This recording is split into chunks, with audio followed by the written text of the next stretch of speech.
লগা হৈছে নেকি মুখ্যমন্ত্ৰী ডক্টৰ হিমন্ত বিশ্ব শৰ্মাই কোৱাৰ দৰে গোৱালপাৰাত এতিয়া থাকিবলৈ ভয়লগীয়া এটা পৰিস্থিতিৰ সৃষ্টি হৈছে নেকি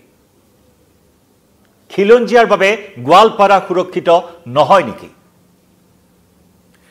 এটা ঘটনাৰ পৰা এই কথা আকৌ এবাৰ প্ৰাসংগিক হৈ পৰিছে মুখ্যমন্ত্ৰী ডক্টৰ হিমন্ত বিশ্ব শৰ্মাই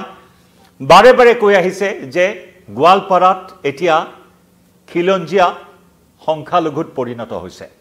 আৰু সেই গোৱালপাৰাত এতিয়া খিলঞ্জিয়া থকাৰ বাবে পৰিৱেশ নাইকিয়া অৱস্থাৰ সৃষ্টি হৈছে এটা ভয়াবহ ভৱিষ্যত আহি আছে অসমীয়াৰ বাবে বিশেষকৈ গোৱালপাৰাৰ কথা উল্লেখ কৰি মুখ্যমন্ত্ৰী গৰাকীয়ে সময়ে সময়ে এই কথা প্ৰকাশ কৰি আহিছে আজি আকৌ এবাৰ সেই মুখ্যমন্ত্ৰীৰ কথাখিনি প্ৰাসংগিক হৈ পৰিছে যে সঁচাকৈ গোৱালপাৰাত থাকিবলৈ ভয় লগা হৈছে নেকি 11 ছেপ্টেম্বৰৰ এটা ঘটনাৰ পৰা এই বিষয় এই মুহূৰ্তত চৰ্চিত 11 ছেপ্টেম্বৰৰ এটা চাঞ্চল্যকৰ ঘটনা আৰু তাৰ পিছতে বৰ্তমান দুগৰাকী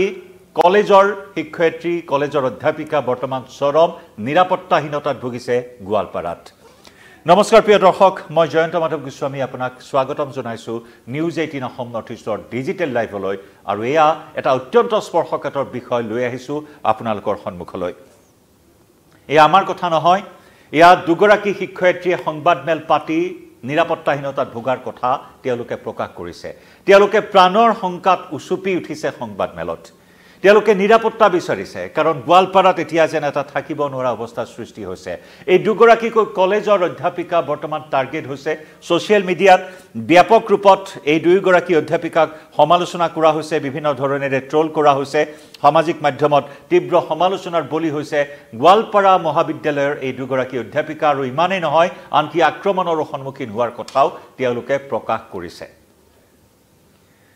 ঘটনাৰ বিষয়ে আমি ক'ব লাগিব ইতিমধ্যে আপোনালোক অৱগত হৈছে আমি প্ৰতিটো খবৰে সবিস্তাৰে জনাই আহিছো যে যোৱা 11 ছেপ্টেম্বৰত গোৱালপাৰা মহাবিদ্যালয়ত সংঘটিত হৈছিল এটা চাঞ্চল্যকৰ ঘটনা নৱাগত আদৰণি সভা গোৱালপাৰাত যোৱা 11 ছেপ্টেম্বৰত গোৱালপাৰা মহাবিদ্যালয়ত নৱাগত আদৰণি সভাৰ আয়োজন কৰা হৈছিল আৰু সেই নৱাগত আদৰণি সভাৰ মাজতে 11 ছেপ্টেম্বৰত দিনৰ 11 বজাত ছাত্ৰ একতা সভাৰ বহি বিভাগৰ খেল সম্পাদক ইকবাল হুছেইন নামৰ ছাত্ৰজনে কৌশলেৰে এগৰাকী দ্বাদশ শ্ৰেণীৰ ছাত্ৰীক এটা কোঠাৰ ভিতৰলৈ নি নিৰ্যাতন চলাইছিল শাৰীৰিক নিৰ্যাতন চলাইছিল যৌন নিৰ্যাতন চলোৱাৰ গুৰুতৰ অভিযোগ উত্থাপন হৈছিল আনকি ছাত্ৰীগৰাকীক ভাবুকি দিছিল যদি সেই কথা কাৰোবাক প্ৰকাশ কৰে তেতিয়া হলে দলবদ্ধ ধৰ্ষণ কৰা হ'ব ছাত্ৰীগৰাকীক এনে ধৰণৰ ভাবুকি প্ৰদান কৰি ছাত্ৰীগৰাকীৰ মুখ বন্ধ কৰিবলৈ চেষ্টা কৰিছিল ইকবাল হুছেইন নামৰ এজন সংখ্যালঘু ছাত্ৰই আৰু সেই ছাত্ৰ সংখ্যালঘু সম্প্ৰদায়ৰ এজন ছাত্ৰৰ সেই ভাবুকিৰ পিছত সেই দুঃসাহস এফালে নৱাগত আদৰণি সভাৰ জাকজমকতা নৱাগত আদৰণি সভা উপলক্ষে ছাত্ৰ ছাত্ৰীৰ মাজত উখল মাখল পৰিৱেশ আৰু তেনে সময়তে এগৰাকী দ্বাদশ শ্ৰেণীৰ এগৰাকী খিলঞ্জিয়া ছাত্ৰীক এগৰাকী হিন্দু সম্প্ৰদায়ৰ ছাত্ৰীক যৌন নিৰ্যাতন চলোৱাৰ দুঃসাহস কৰিছিল ইকবাল হুছেইন নামৰ খেল সম্পাদকজনে আৰু তাৰ পিছতে ছাত্ৰীগৰাকীয়ে কোঠাৰ পৰা কৌশলেৰে বাহিৰলৈ ওলাই আহি বাকি বন্ধু মহলক এই কথা অৱগত কৰাত তাৰ পিছত লাগিছিল এক হুৱা দুৱা পৰিস্থিতি এক হাহাকাৰ অৱস্থা এক উত্তেজনাপূৰ্ণ পৰিস্থিতি এক চাঞ্চল্যকৰ ঘটনা য'ত মহাবিদ্যালয় কৰ্তৃপক্ষই লগে লগে ইকবাল হুছেইনক মাতি আনি আৰক্ষীক সমজাই দিছিল আৰু সেই ঘটনা কেন্দ্ৰ কৰি এক উত্তপ্ত পৰিস্থিতিৰ সৃষ্টি হৈছিল যোৱা 11 ছেপ্টেম্বৰত গোৱালপাৰা মহাবিদ্যালয়ত আৰু সেই ঘটনাৰ আলম লৈ বৰ্তমান গোৱালপাৰা মহাবিদ্যালয়ৰ দুগৰাকী অধ্যাপিকাই চৰম নিৰাপত্তাহীনতাত ভুগিবলগীয়া হৈছে একাংশ ছাত্ৰ ছাত্ৰীয়ে নিৰাপত্তা বিচাৰি গোৱালপাৰা মহাবিদ্যালয়ৰ প্ৰতিবাদ সাব্যস্ত কৰি থকাৰ সময়তে দুগৰাকী অধ্যাপিকা ইছিকা বাইলুং আৰু ডক্টৰ জ্ঞানশ্ৰী বৰা আৰু ইছিকা বাইলুং নামৰ উজনি অসমৰ এই দুইগৰাকী অধ্যাপিকাক বিভিন্ন ধৰণেৰে সোশ্যাল মিডিয়াত সমালোচনা কৰাৰ অভিযোগ উত্থাপন হয় আৰু সেই অভিযোগখিনি ইতিমধ্যে গোৱালপাৰা সদৰ আৰক্ষী গোৱালপাৰা আৰক্ষী অধীক্ষক গোৱালপাৰা জিলা আয়ুক্তৰ ওচৰত অভিযোগ দাখিল কৰিছে দুইগৰাকী ভুক্তভোগী অধ্যাপিকাই আৰু দুইগৰাকী অধ্যাপিকাই যে চৰম নিৰাপত্তাহীনতাত ভুগিছে গোৱালপাৰা সদৰ আৰক্ষীৰ সন্মুখত গাড়ীত আক্ৰমণ কৰিছিল একাংশ লোকে এনে ধৰণৰ খবৰ এই মুহূৰ্তত সন্মুখলৈ আহিছে আৰু সেয়েহে বৰ্তমান প্ৰাণৰ সংকাত উচুপি উঠি তেওঁলোকে নিৰাপত্তা বিচাৰিছে গোৱালপাৰা আৰক্ষী অধীক্ষকক অৱগত কৰিছে গোৱালপাৰা জিলা আয়ুক্তক অৱগত কৰিছে এই বিষয়টো দুইগৰাকী অধ্যাপিকাই গতিকে এনেকুৱা ধৰণৰ এটা পৰিস্থিতি বৰ্তমান গোৱালপাৰাত এতিয়া খিলঞ্জীয়াই থাকিব নোৱাৰা অৱস্থা সঁচাকৈ হৈছে নেকি কাৰণ প্ৰতিজন খিলঞ্জীয়াই এতিয়া নিৰাপত্তাহীনতাত ভুগিবলগীয়া হৈছে নেকি গোৱালপাৰাত এনে ধৰণৰ উত্তেজনা সময়ে সময়ে কিয় বৃদ্ধি পাই আহিছে যি গোৱালপাৰাত সৰকাৰি ভূমি বেদখলৰ যি ঘটনা ইতিমধ্যে আমি দেখিবলৈ পাইছো ৰাজ্য চৰকাৰে বৃহৎ উচ্ছেদ অভিযান ইতিমধ্যে সম্পন্ন কৰিছে গোৱালপাৰাৰ হাছিলা বিলত বৃহৎ উচ্ছেদ অভিযান গোৱালপাৰাৰ পাইকান সংৰক্ষিত বনাঞ্চল যত আকুডুবি বিদ্যাপাৰা এই স্থানসমূহত এটা বৃহৎ উচ্ছেদ অভিযান চলোৱা হৈছিল আৰু সেই বৃহৎ উচ্ছেদ অভিযানক লৈ কিছু উত্তেজনাও বিগত সময়ছোৱাৰ পৰা অব্যাহত আছে বিভিন্ন ধৰণৰ ৰাজনীতি অব্যাহত আছে আৰু তাৰ মাজত এটা ধৰ্ষণৰ ঘটনা গোৱালপাৰা মহাবিদ্যালয়ৰ দৰে এটা পবিত্ৰ স্থানত এটা শিক্ষানুষ্ঠানত এজন সংখ্যালঘু সম্প্ৰদায়ৰ ছাত্ৰই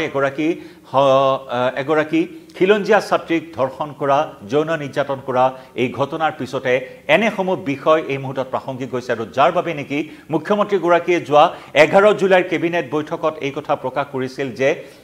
সাপৰৰ ফালে গোৱালপাৰাৰ ফালে দক্ষিণ শালমাৰা মানকচৰ এইসমূহ স্থানত এতিয়া খিলঞ্জীয়া থাকিব নোৱাৰা অৱস্থা য'ত খিলঞ্জীয়া এতিয়া সংখ্যালঘুত পৰিণত হৈছে আগন্তুক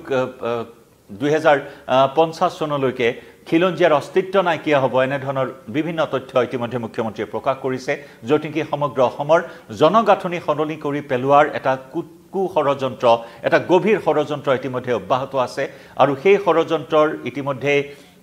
ফাদিল কৰিবলৈ বা সেই ষড়যন্ত্ৰমুখী মূৰ কৰিবলৈ মুখ্যমন্ত্ৰী ডক্টৰ হিমন্ত বিশ্ব শৰ্মাই দৃঢ় স্থিতি লোৱাৰ কথা সময়ে সময়ে প্ৰকাশ কৰিছে য'ত নেকি এটাৰ পিছত আনটো বৃহৎ উচ্ছেদ অভিযান চলাই গৈছে কেৱল নামনি অসমতে সীমাবদ্ধ থকা নাই এই ষড়যন্ত্ৰ সমগ্ৰ উজনি অসম পৰ্যন্ত বিস্তাৰিত হৈছে এই ষড়যন্ত্ৰ যে নেকি উজনি অসমৰো জনগাঁথনি সলনি কৰি পেলোৱাৰ এটা ষড়যন্ত্ৰ চলি আহিছে আৰু তাক উফৰাবলৈ ইতিমধ্যে ৰাজ্য চৰকাৰো বদ্ধপৰিকৰ হৈছে কিন্তু তাৰ সমান্তৰালকৈ মুখ্যমন্ত্ৰীয়ে বাৰে এই কথা কৈ আহিছে যে গোৱালপাৰাত এতিয়া সংখ্যালঘুত পৰিণত হৈছে খিলঞ্জীয়া গোৱালপাৰাত এতিয়া সংখ্যালঘুৱে থাকিব পৰা অৱস্থা নাই আৰু তেনেকুৱা এটা প্ৰসংগ আজি আকৌ এবাৰ উচ্চাৰিত হৈছে যে সঁচাকৈ মুখ্যমন্ত্ৰীয়ে কোৱাৰ দৰে ভয় লগা হৈছে নেকি গোৱালপাৰাত থাকিবলৈ যি নেকি দুগৰাকী অধ্যাপিকাই প্ৰাণৰ শংকাত ভুগি সংবাদমেল পাতি নিৰাপত্তা বিচাৰিবলগীয়া পৰিস্থিতিৰ সৃষ্টি হৈছে কি ক'লে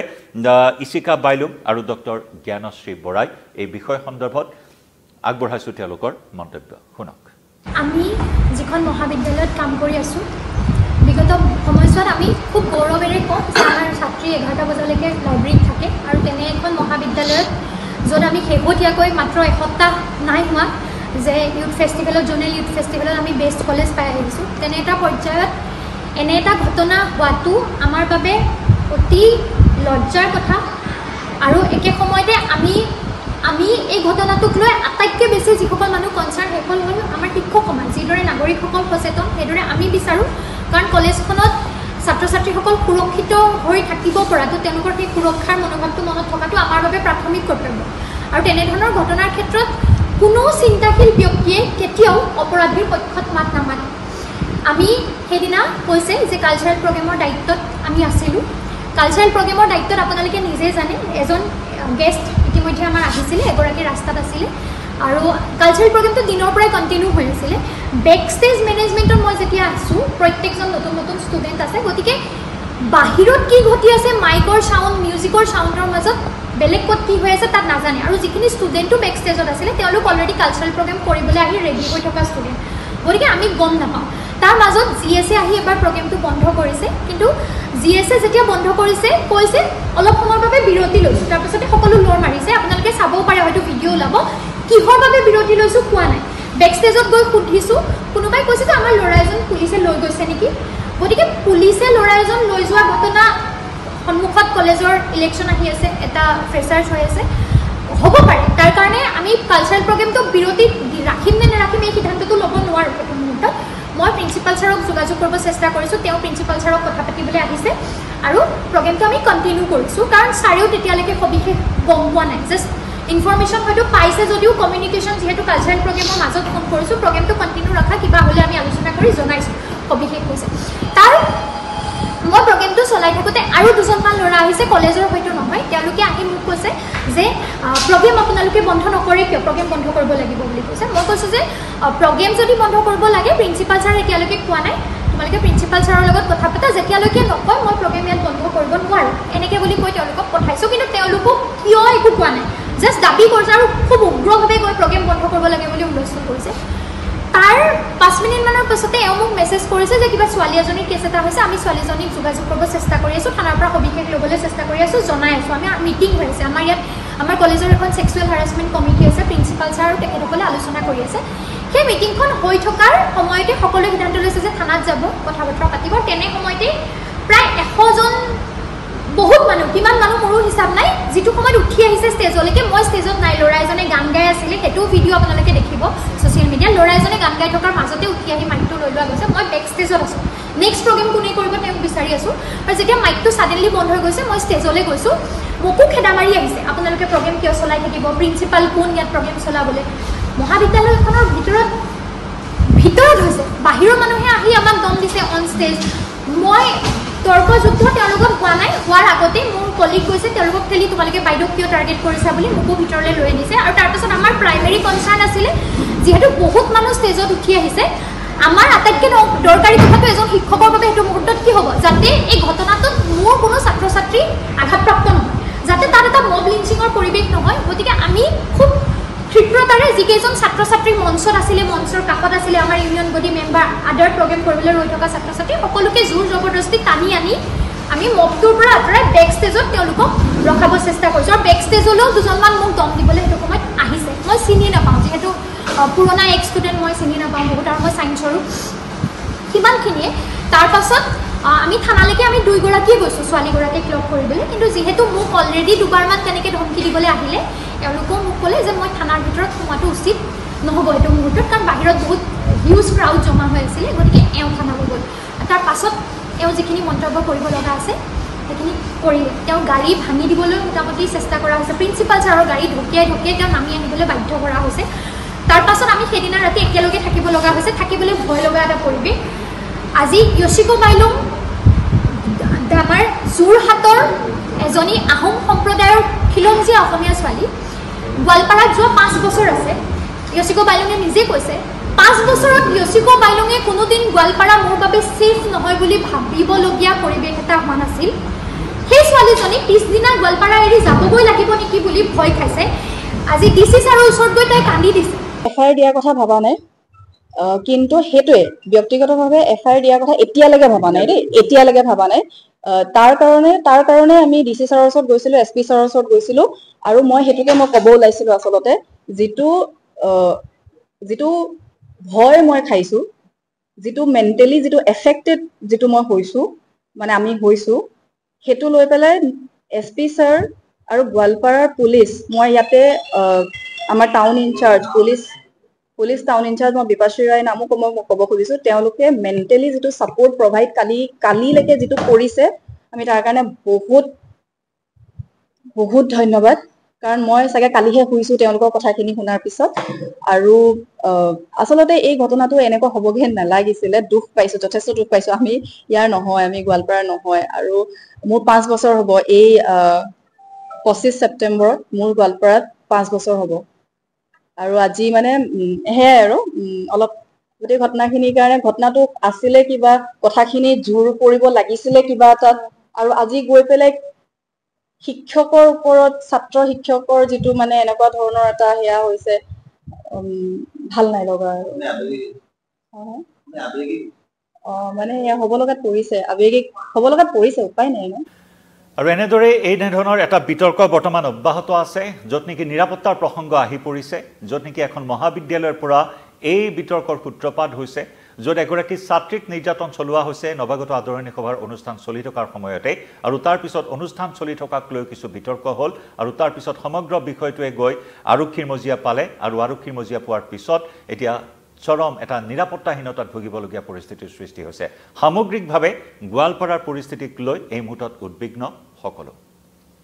কিভাৱে প্ৰিয় দৰ্শক এই বিষয়টোত জনাব পাৰে আপোনাৰো মতামত এই মুহূৰ্তত ডিজিটেল লাইভৰ পৰা বিদায় লৈছোঁ নমস্কাৰ